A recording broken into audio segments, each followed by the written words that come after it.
चला विद्यार्थी मित्रांनो, मी तुम्हाला छानसे 2 प्रश्न विचारणार आहे. विचारू का? मला उत्तर द्यायला आवडेल का?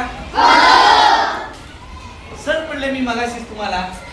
प्रश्न असा आहे की उत्तर काय? हा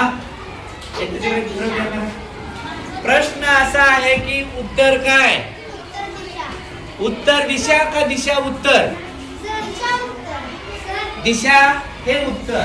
उत्तर बरोबर आहे. असाच एक छानसा प्रश्न, हे सोपे प्रश्न झाले. आता पुढचा प्रश्न जर थोडासा अवघड असणार आहे.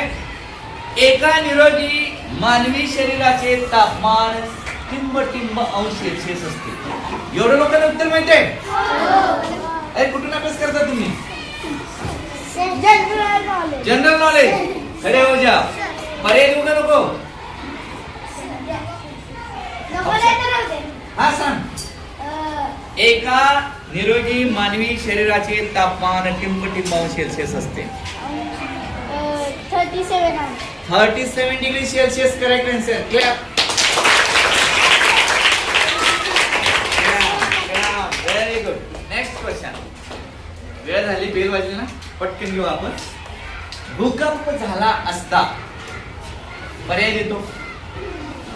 भूकंप झाला असता लिफ्टचा वापर करू नये, घरातील मेन स्विच बंद करावे, इमारतीजवळ थांबू नये, वरील सर्व.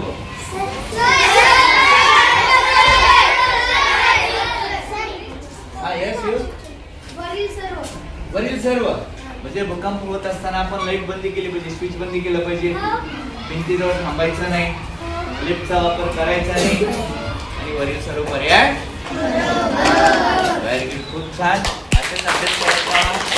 दररोज प्रश्न सोडवायचा. दररोज असे कमीत कमी 2 प्रश्न करा. 365 दिवस गुरुले 2 म्हणजे की बघा 700 क्वेश्चन्स होतात. सहजपणे ते पण. बरोबर आहे? जाणार ना मग?